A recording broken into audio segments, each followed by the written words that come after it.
Galambi mugobi. Gulo yakedde kusiba tayo ekawungezi ne ziyika ne muleka. Leero akedde kuzisiba. Kati mbadde enzigala ekinabiro bwe ne zingoberera. Akozesa biki? Alina ekiveera kyo kiyawo tekitegeerekeka oba mulimu ki? Abantu bakyabikozesa basibisa Arapex Style Adhesive tiles ne zinywera. Arapex Style Adhesive takyaliko kubaganya birowoozo. Buli ayagala okunyweza tiles ku kisenge oba awantu wonna gwakozesa. Ne UNBS yakonamu dastamp ng'omutindo kyekyo akolebwa Zident Tile Center ku noti 753 noti 65 M28. Gonza musindika ya sente eri abagalwa abo mu nyaffe Uganda ng'okwesa enkola ya tap send enkola eno nnungi ate nga yeesigika. Kati genda mu simu yo odownloadinge app ya tap send TAP olwono nawe weeyunge ku mpeereza ennungi mu kusindikira abagalwa abo. Kozesa promo code Kasuku nga toyawuddeemu. Abali mu UK ojja kufuna pound 10, Europe ojja kufuna euros 10, USA ojja kufuna dollars 10, Canada ojja kufuna dollars 10. Ate nga kino kisinzira mu nsi mw'oba. Kati gwe abadde atawaanyizibwa mu kusindika ensimbi eri abagalwa abo. Okumanya ebisingako okufuna app ya tap send ebifudde byangu nga tukusindikira abagalwa baffe ensimbi mu bwangu ddala.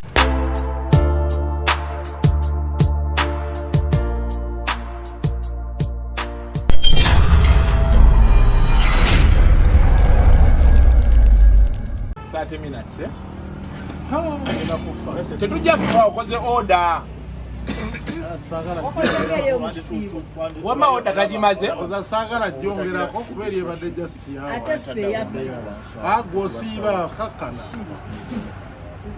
Kumere gye waliddeyo. Owaye soko fumitemu kano nga bw'okola. Fumitamu kano. Kati wano tuba tuwulikika. Okaswitchinze oni. Tomalaga waayo kantu. Kati kano kanaakola. Tokakwatirira Mukasa, tokakwatirira. Akantu ogenda kakwatirira okatulemese. Kalina tunula wano siina katambala, mpaka katambala.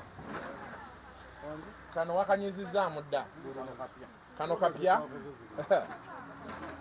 Owa. Akatambala kapya kano. Entuyo. Enjala egenda kututtira wano sokole order. Testing amwe. Hajati toyogera nnyo, hajati toyogera nnyo. Abantu bajja kuwulira toyogera hajati.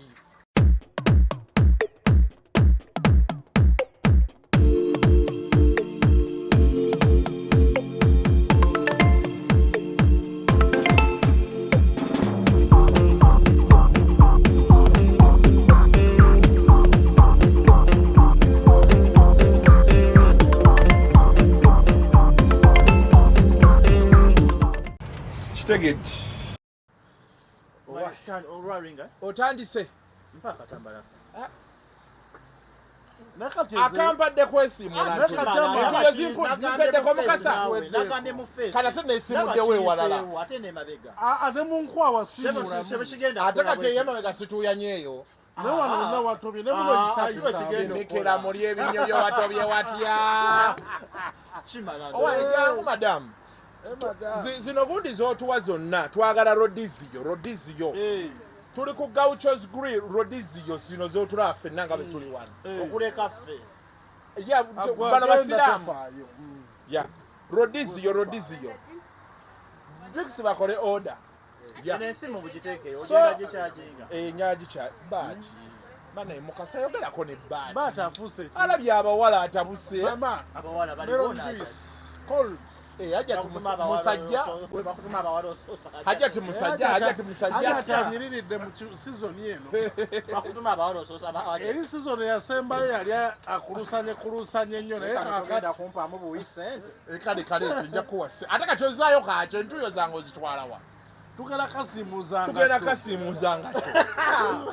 Akatambala kaika people power naye. Oyo Maseeka. Toyo yedduwa n'otaŋŋamba oyo akukwatirawo ddakiika ezi. Abamaze okuteeka wali. Ezaalaali. Wano zitali zaalaali. Oli ye Kuruthumu. Yono mukyala gundi. Owa gundi. Yono yali wa Muzaata. Oli munenemu. Owa Muzaata munene musiyono. Ate nze mbawula ono nja kuwa details ze oli Hajati mukwano gwa Baati gwe wazze naye. Tumanyiganye. bava ku kyalo kimu kyalo ki kyomanyi Mukasa gye mwakulira Kasanje mukwepi temuva wa gravity Mukasa toyogera bintu bitakwatagana byebyo nno munnange naye olunaku olwaleero how are you Jenkins amoke opimyewo nkana wa leero okupima ki togeza nonjasamira abadde akozesa lukoba togeza nonjasamira atapima kitoogo ewansi olabayo ekitoogo kasitofa oba mu kikko amanyoni gali wansi awo ebikere bikabire ye baba nsangi yennye ajja kudda ebizibu byennina nsangi yaggwako radiri yawe watakyawe wakati eri ku oto nenge essaawa yonna ate agenda kudda full swing omumanyi yali amaze ebbanga ddene mu lwakiweewa nina diet plan gye ndiko Kasanvu gye yampa wonderful ne Kasanvu mugumu yaŋŋamba bbiya bw'oba onywa sirabanga Kasanvu oli mugumu tamanyi wali kajjansi mubuuze Roni siranga muntu mugumu nga Kasanvu naye Kasanvu ebya diet abitegeera yakugamba buli kimu kirye but in moderation naye oliireko fruits greens ne juice buli kyolya mulyanga balwadde basukaali mukitegedde Mukasa tuli wano kati gwe Mukasa Kasanvu nakukwatako mu myezi egi oba wenkananga bbaati bulijjo yanzija mu kitanda Mukasa yassala nze najja mu kitanda buli nnaku nennezzaamu kati Kasanvu mbambwagaza ate Mukasa tajja kubeera nga kyakulalirako nga kiri ekiri ku federation ekiri ku federation musajja gondi sebatta mulaba sebatta oyo yalina hit tabe engatto gy'ayambadde nandiyo gondi ojjambala nga mukuze boogera bamuwerako ekizampo sebatta kati gwe bawerako ekizampo naffe bwe tuterwanako tetujja kulya mubitone byaffe tujja kubanga kati mamuli n'awanika wamma nange mbadde ngamba wacha mamuli tebamukkiriza kuteesa ate ayina kyateesawo nambu mandaazi anyway ekituleese leero Kataleyan Kando balina olutalo ne okay simanyi oba be baluyina oba oli yaluyina baddeyizewo ani yasooka omentioningako nze interview nalaba Lukoma yasooka okukola ki okuleetera Kataleyan Kando oba bamutega omanyi bannamawulire bamanyi otutega nalabye Aruna agamba abamawulire ebye mwagala Aruna Mubiru tewamulaye nga akomentinga ku bya station ne Gondi ne Karo Nantongo tugenda kunoonya ku mukyala tubuuziza omwogezi wa Eagles omwogezi wa Eagles agenda kunoonya Karo Nantongo atunyonnyola engeri gye bamuloga naye oli yabadde abuuza nti ye Karo Nantongo yamanya atya nti bamuloga bwe yagenda mu bantu bataano buli omu ng'asomugamba nti bamuga kino engeri gye kitambuddemu entambula gye kitambula kitunudde wamu wa station oyo wakabina Museka yamusomera edduwa nawoyawoyamu abaafulumamuko kati ni bwali ne bidda mbweddoboozi lyali takyasobola kwogera bwera kwe kutandika nonanaagira simanyi ananaagira Karo Nantongo nanye sinyumyangako nayogerako naye awo naŋŋaa ne manager naye yali yamuggyako Mukasa obadde okoze oda yaki leeta teeka wano tulye weteeka wano ne lodizi yajje byonna tugenda kulya katokoona akantu kano kuba kali very vital naye chipusi Kasanvu yaziŋŋaana kati tozirya naŋŋaa sizirya nnyo tozirya nnyo kubeera ebyo byonna obirya just too much fat. It's okay. So we work out every day. You know? Twavudde ku beach saa meka 5 gomanye empewo ngeri wali mumuzadde akunoonya n'eccupa ya John Walker. John Walker sikyamunywa namuvaako ebyo system egende bajjamu mpola Mukasa sagamba John Walker bamungobyeko kati oli kuti neno bamugobako oyo abadde akyatwala ani omulala bafudde anya Mukasa bafudde anywa kati eno interview egenda tuyambako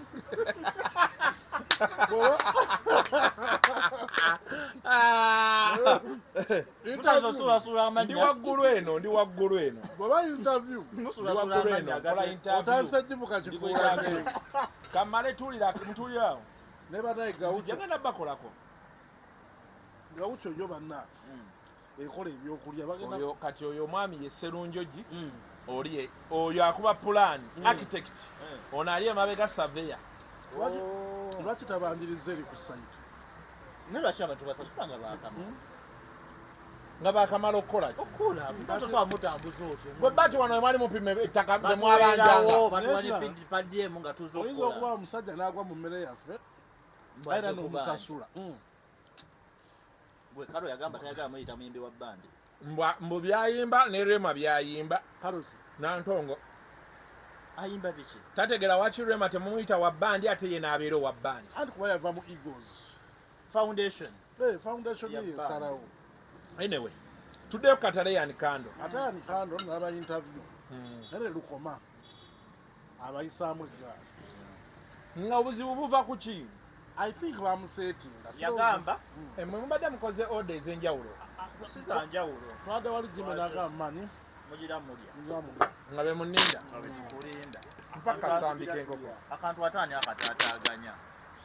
Kwekali. Ebyo bya Ronnie. Ebyo byoli. But you bring the Rodizio. Ku Saturday tuli wano 7 years of Gaucho. 7 years of Gaucho. Tulinawo Michael Uma.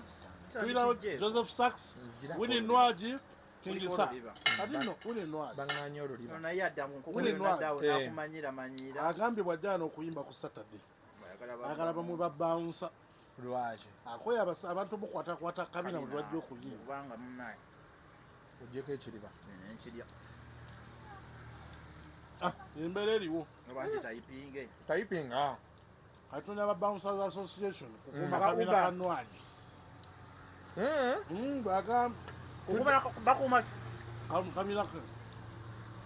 kateke mu insurance. Ayagambe bakakwatakwatako. Bakwate ku kyato baba akalazi. Akoyo mukwata kabina. Ole nangamba lekera okatambuliza ebweru. Nete kaba bweru kabeera half. Ati leo bokalingiza no kali. Kati Kataleya Kando. Tuddeyo Kataleya Kando. Interview nazemu ne sagamiti namba nazene ndaba interview ya Hellen. Nga jeyo buli majegere gy'omanyi. Nga afaaje. Sinataka lwaki afa n'abaana abo. Abaana bato. Anti kuliko mbona tabalinako. Ate buli Alinako omugwa alinako. Kando baye Kando baye Kataleya. Omuddugavu yaani. Ye Kando. Kataleya. Omweru yo w'amaaso amanene. Amaaso sinageetegereza naye. Stop body picking people. Yes. Don't describe people What do by you mean their by body picking? Nze ngaba nga nti nina amaaso amanene. N'olubuto. But ofaaje. Walina. Kati gwe olubuto okyalulabako. Olina. Naku yansi erutuusizaawo naye lwaki terutabuse. Esi yalyanga asenguka. Yajja South Africa ng'akeera mu restaurant mwasiiba. Kati Hellen Lukoma aleka abaana. Mukazi mukulu. Sibuli omuntu alina sooka n'agenda mu gurupu n'avaayo simanyi ne mukola dduo ate n'omwana yagamba yaliko mu dance group obsessions n'abeerako mu duo Hellen Lukoma and Nambi Toxic. nakati n'abeerako one of the most kati bw'aba ali single artist one of the most unsuccessful duos in the history of Ugandan music. Eriwa. HB Toxic. Olinayo oluyimba lwabwe lw'omanyi? kyava ku management. Post management yali alibayi. Bagita batyo company. But all management we have yali. Talent 256. Talent 256. Nate nafuka Africa. Ngani nafuka Africa. Ne kutonga munjo ono mukasa. Tujireke hata ani akukase. Dia sala zizoka. Tokalubiriza musajja ku mmere. Oda ku mboga zino. Zijja kukola bulungi. Let me decide. Ayo nayo. Tomato sauce ngomutadde mugundi. Cabbage zitadde mu tomato sauce. Akola sozo okulya. Ate kati tunakola tutya. Owaayi. Kati omuwala n'agamba mbuki? N'agamba soke batuuke ku level ye. First of all, ye bw'aba single artist. Tebanayita muhaso gy'ayitamu nga single artist. But okay, on a serious note, is she better singer? Kyawuli agambye tebalina hit. Ababana bamusinga. Ani yagambye nti tebalina ani atalina hit? Yagambye they are doing well for them. Ku interview okuli they are doing well for themselves. But they need the music. Kati akayimba bintu bya daddy. Nengamba Hellen. Ala akayimba kani byani bya daddy. Bintu bya daddy simanyi ne bekatambula. Hellen yakwata sente. Nayo tuni bateeka mu industry yaabwe. Nze ndowooza atandika lutalo kubali abaana kubbulukukirako kuguka kubasira nsonga lwaki Naga first achieve what I've achieved at my age. Ku age Oza emyaka nakasatu mu ebiri. Anenza atamuzaala mmanyi. Nya baba na mu. Gwe luli wangamba ali 28 ne manja kati gwo muzaala. Abane bakuwoninga bati lekera ebintu ebi. Bati buli omukazi aba 28 ye wa 29. I also want watermelon juice. Yeah. Bala bafumba. Anyway. Alabika alina kyagala okuggusa. Aliseewo. Era ne lwakitalumbye mu bakulu banne eri waggulu. Ati abagala bwala bamwege. Nga kalo nantongo. Baba bakala okulumba. Balumbe. Alina gwe yasonzeemu specifically nti gwe kunoonya. Kando. Yamwe bobondiko nja kunoonya. You know I can look for you. Awunategeeredde. Lwaiza okubawo omuzannyo gw'okubulukuka. Okitegeera? Ya. Ne erenireka abaana. Kale nobwo obwana bwogera bukakkamu. Obwana naye kali kamuyingira baaba ako kaatayagala ako. Akaliwa? Kando. Akabulaka. Nnyongera ku nkoko. Tegenda kubamanya ya nkoko. Anti baliyita baati. Baliyita ebyokulya. Baleeta ebyokulya. Ngenda chapa mwampe mulimu. Ogenda chapa ki? Ngenda kubabati. Ogenda kubaba? Sawa mmeka 10. Ekimulese wano manyi. 11. Kikulese ki hajati? Ya mmere. Ate kene budget wali. Omuntu n'oveeru bagapaka wano lwa mmere. Bwata yasitula empombo mu kisiibo. Mukasa yasitula empombo mu kisiibo ono. Ate abajjo emmere yagenze girumba seeta. Eyayidi. Eyatuusa abaswahili bataddemu kaamula.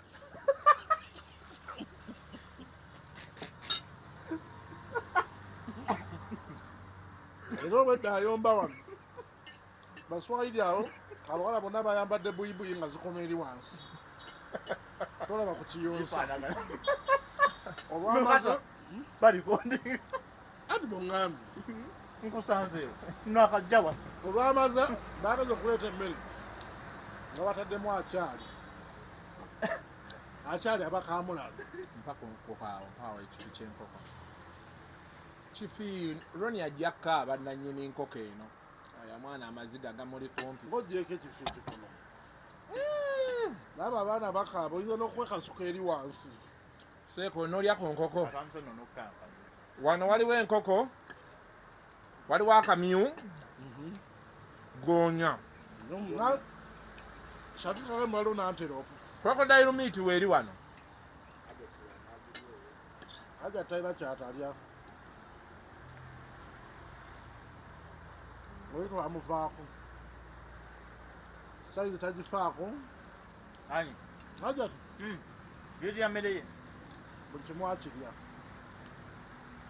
So, mwana yali mutono. Kataleyani Kando, Lukoma abaleke. It is very hard okulwana n'abaana abatandika obutandisa naye nga batandikidde walungi. Nga muziki abavuga. Ekirungi yeere Lukoma mukyala wa kitiibwa. Mukazi mukulu. Alina bbaawe, alina bizinesi zitambula. Maama wa bbaawe mukwano gwa maama wange. Nyazaala wa Hellen Lukoma. Mukwano gwa maama Naaki. Mu Kikuuba awo. Maama Nakigudde. Maama Naaki. Siye Nakigudde. Maama Naaki is an optional dance. Kyakivola siteekayo nnyo. Bayinza okuntuuza mu meeting naye Hellen aleka abaana. Hellen aleka abaana. Abaana bayiye abawe buli magezi. Ya. Ate bw'aba asobola tayita ku TV nga bawa amagezi. Kuba yalina experience emala. Abanoonyi. Obuwanvu n'obuga bwonna bw'omuwala okubeera mu industry okuva nga dancer paka solo artist abumanyi. Challenges ziri mu industry ebibatu na biki byonna abimanyi. Buto tolya. Tolya ojja kulwala. Okay, awo nga tuvuddewo Kataleyani Kando. Alien skin yakomyewo. Naye baaba alien skin. W'amaanyi. Yakomyewo nga mukambwe nnyo abamawulire. Nawulidde yagambye abamawulire buli amwagala interview milioni 5 bituufu. Yazisabye. Mukambwe nnyo. Naye nze ne mutuufu ndabye interview gye yakoze n'oyo omuwala. Ono giyisa nnyogoga nnyo. Kasanvu tajja mmukkiriza munywa. gwe leka nja munywa ofu kamera njagala ku kamera ategeere nti saamunywedde basooka bamuteeka omugundi muwooma microwave gawucho nga yaleese abaana bana bakola bulungi bakolera ddala ngo wamukazi w'ekitiibwa. Oh my god. era ayogera ku by'okuwa abakazi ekitiibwa ate ng'ava nkukkiriza genda mu maaso abantu bawe bwino wa bbaji mu butawa abakazi kitiibwa ava mu lecture ku bigambo byakwepikya ate akufudde mulimu gwa mutwe oli omwana mugenda mumukuwa ate wakuwoowa ewaabwe mbutokombako nga tonnawasa takowa kuwoowa buuza seeka akubuli buuza hajjati akubuli mbwe ewaabwe tokombako nga tonnawoowa sibe kiri ekitegeeza atambula n'ekimeeme ye kimeeme ati ntereddeko eno ngenda kimalawo nga maze interview kimeeme tasobola kuba nayo kimeeme golowooza ekyalabikalabike abaana kimeeme bazisuula ku myaka 15 ngoleeta ono wa 3 n'omukwata atakusanga olina gye wagisanga naye baati otambudde omuwulidde kituufu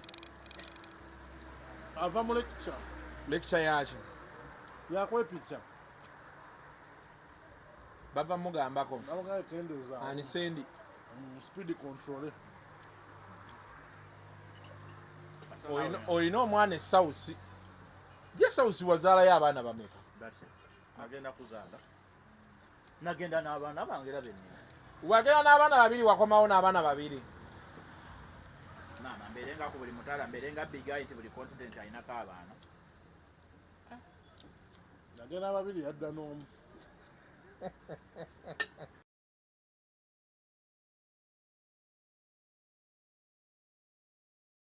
tojasamira bya kisiru agenda kuzzaako bonaja tompyago bampadde waliwo abindabinda walekayo olubuto nalulekera gwe Mukasa bali waleka omukozi wo wamufunisa olubuto kiri ekiwala ky'amabiina kye nasanga ewo ekikozi kyo ekyabeeranga n'abaana bo yali ayisewo buyisi yayitakola bange alimba nali ewa bbaati ng'alina omukozi ng'ayambala akapale kasala beekati eno mu mpataanya beekati ng'ebbina libeera bwe ne mubuuza bbaati ono mukozi wo nti mukozi nange yamundagala nomulaba toba nga wadduka lubuto ate kulwa n'omusajja wa bupiira naye omukozi saamukwata olina okubeera boss employee relationship nnyo baati atambudde emmere n'akusooka omumalawo anti bwadduka genda ayagala yitamu alien skin nabye interview ye omuwala yamubuuziza eti alien skin oyo abagenda omubuuza ebibuuzo olina okuba n'ibuuza kamera tegwe agikwata akankana bulala ataddeko n'emitaafu olabye esowaani etambula emmere ye kamera eyinza okugwa mu kkubo ali abagamba abantu bayiikiriza lwakuba bo bakulu lwakuba ye mukama wange mukulu ate munene batyofakinensi tuwunzikane alien skin abannamawulire bamanyira nnyo bwe yagambye nze bwe ŋŋamba gwe bw'ogamba omunnamawulire gwe muweereza tanyako nnyonyi eva nawalo paka Kenya omusajja atuusa ayo omuwala we NBS mukwano gwange nenze ensonga tujogereko oba mukalawo tugireke toyogera bya kisiru mutalinnyangako nnyonyi yalinnya yaawa twagendako ffenna e Dubai nga tugenze kukola kati yalowoozezza tenyonyi eva eranda neringa ye Dubai omusajja akooye ava ku show mulinde press conference bamulinze wali kwa live yogerako wano abantu yagambye mbu abantu bakwagala nnyo nange embaga namugale mwana mundeke empowe mu nkoyi anti abantu ale balowooza tojja kudda namba wulira ddeemu ono bamwita Tracy awo wennyini we nategedde Tracy high era we nakambidde alien koona eŋŋoma era ekyo ekyanyiza alien abagamba musajja adde akooye kyo kye kituufu omuntu ng'ali kwa live awo sebo ebbanga lyonna gy'oyita eri olina gy'obonaabonera eyo simanyi oli okutunuzaamu kamera tekiba kituufu kati era bamaze nabagamba kaakati lyabadde paka lwaleero buli ayagala interview milioni 5 bwe yagala kiva e bulaaya we ezezi bwe zibalema kiva e bulaaya pozi kati gwamukola tumukola tumutetenkanya gundi projekiti y'omusajja waffe bati de naawe kati ne bati kiva e bulaaya bulaaya yennyini kati olaba okuva emitala w'amayanja mutamanyi batava bulaaya ate emitala w'amayanja n'amayanja tegaliiwo talina nnyanja gye yabuuka akagende South Africa wadde bati ava mbakabbulu bw'oba oveeyo gamba mbakabbulu nakimunnyonnyola ekyo naye akonako obwana tinonoonya ku Felisita yaguddewo ekibiina naye Felisita yaguddewo ekibiina nabo abayimbi abato ambu akimu ne kapiripiriti ne champion gudo ne fresh kid nondi lwatata waliwo obwanaya naawe bweyimbyayimbya nabo baagala malya nsimbi kati naye omanyi okubba kati olaba kutuuseeyo mu baana abateefu emmere eriwa baleete batandika oleeta bano abaana enjala ebaluma Jenkins onoolya rodiziyo ngenda kulya naalidde kaluwa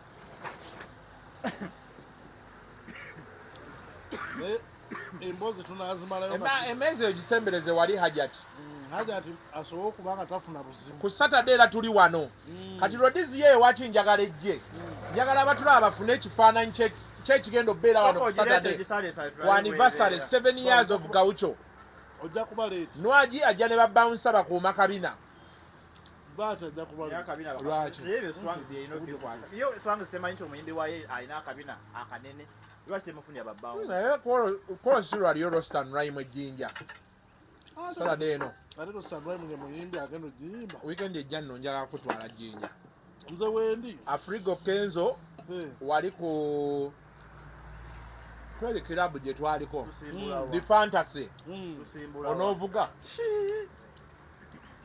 aw'okusula byakulya byakunywa on me Afrigo Kenzo jinja the fantasy omusenyu genda nagwo abakyotala b'ejjinja ennaku zino beeraga ani ayogera ate ku byabakyotala anti gwe musenyu tujjagenda najo ojja genda ne hajati naye bba wa hajati nga mukambwe ate akyalira ekimukambuwaza ekyetaagisa nnyo sowaani nga tezibalansinzi okubalansinga sa kati rodiziyo yange banagiteeka ku mmeeza eyo bakitotogwa omaze okulya ogenda leeta rodiziyo nga betufiruminga wano twanguwa abantu tubalage ekinaabeerawo Saturday wano batyoba okola ya manyi nyansogereyo akafika go amoke how are you manda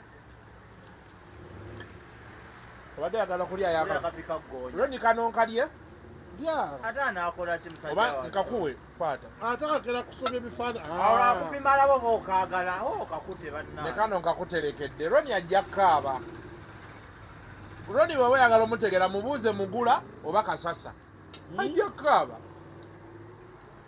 ne mugula alina emize egikaabira ebyokulya kasasa ye mugumu ate kigenda omukaabya nkuba emukubya ku booda musajja watto neyegama ku petro simanyi naye omwezi yakagufuna abadde alina okufunawo uba yatandise osasula emmotoka asolako kibanyampona desemba agenda kuba yeevuga paso yaguze paso yaŋŋambye Christmas emiti yanaagiriira mu mmotoka nemmanya alina okugula babanga Christmas ayagirira mu mmotoka alina ofuna shokabuzobe ezigwera ebintu ebikutula nnyo shokabuzobe ebiriwa okulira Christmas mu mmotoka mukazi teweeyogerako ne waikibenda mukwano gwo kubyekimbulu kyagenda kitya waikibenda namulabye akola interview za federation yampereza message nga si musanyufu anti wamwogerako ate nagenda bakubye article mbo teyayina bantu That's the problem. The mode of delivery at Jenkins. Canada. Chatabuse. Kakati nawe agenda kunyigira. Tasobola. Now I think you had something in plan. Yakati njakwogera nti yafuna abantu. Canada. Abasamusaamu. Mbuli nayogera nti yafuna mwenda. You don't just throw numbers anyhow. You can't throw numbers. Abantu tebali mwenda. Bali bameka. Bali basukkawo. Leero tunaakola. White Bena mpaka boss. Mpaka boss. Yaja waffe weekireka wali. Mpaka boss anyigira bwereere nze nkolera abantu.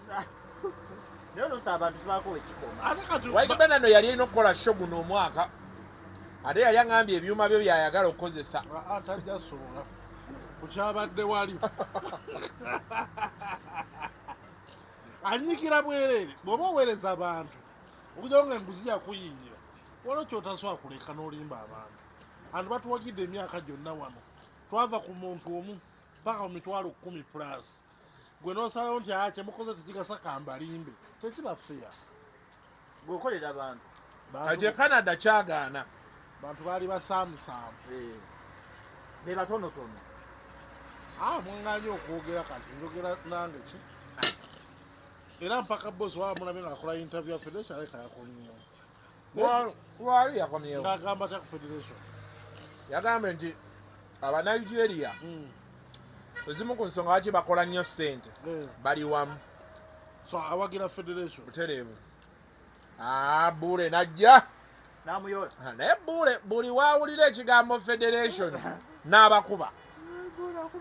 Omwana yatuse n'amubuuza mu ggulu nti Bule okolera ani?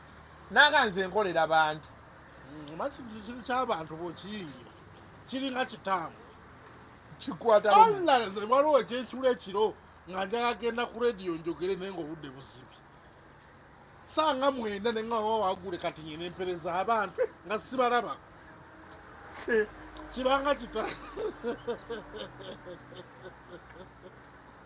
Kati sooka tulinde Rhodizio ejje. Oba bagira babeerako. Ebyokulya biweddewo. Mbadde njagala balaga kigenda kubeera wano ku Saturday. Era bwe kigenda okuba. Naye aba Rhodizio balabika okuba si baakujja kati. Bajja tebajja. Wininwagi ye tunoonya bagundi bawunsa za ayanguwe bambi tetwagala kulwisa bantu. Experience mu kukuuma akabina. Naye buno bwe baleeteraako bwe bukeera nno obwo boolaba naye Seeka twandika ne buchips. Nze nzikuse sikiwa nti nja kweyongera.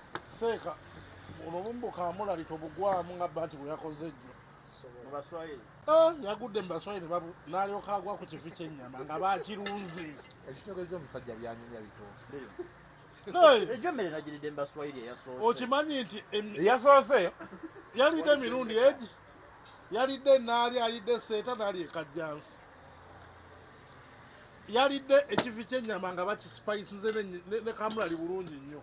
Yabadde nga mudassiru. Omanyi kyagwa ku mudassiru?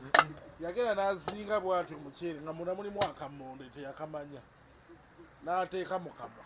Ng'akamonde koojja kaatuuka wano. Kaayokya mudassiru n'anoonya amazzi kawo tebinnajja. Ageyali anabe mu kataasa ge gaaliwo. N'ayiwayo. Okukakanya.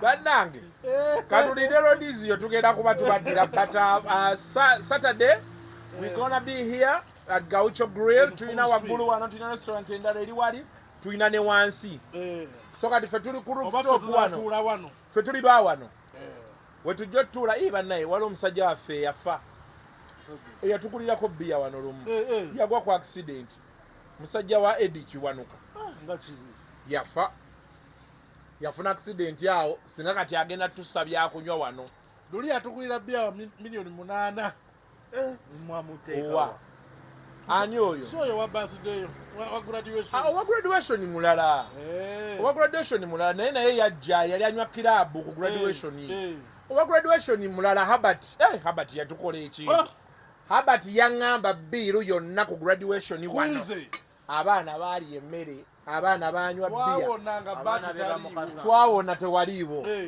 firiji ne zikala tutandika whisky nakomyewo tugende wa sendi okuddamu okulya tugenda mama alu ali muteekateeka nozo kiwulidde bati lwaki tokoowa emmere nze simanyi olemeddwa ogenda okukola kati olinda mmere olinda rodiziyo ekimala kyokka olina okukola naye jjukira enkya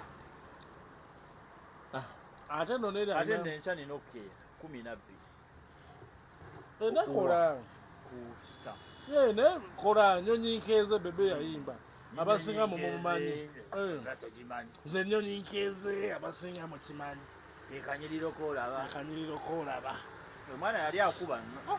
So we shall be seeing you on Saturday here okuva ku ssaawa 11:12 live 7 years of Gaucho Grill. Yama sibe kiri nnyo n'amaani lwakuba rodizio tetugikutte eruddewo watuddu Mukasa nina akafo kenyala tugendeko ebbunga akamusajja waffe owa Ojez Motel yakoze akafo akapya ku lusozi bwati tugende amafuta yagateekamu ebbunga waliwo olusozi Buziga sore Buziga njagala bakuwa akasenge bw'oba okooye ogwa Buziga ono gundi Prophet Elkana wabeera wabula waleeta gaayo mubeere bulungi mweraba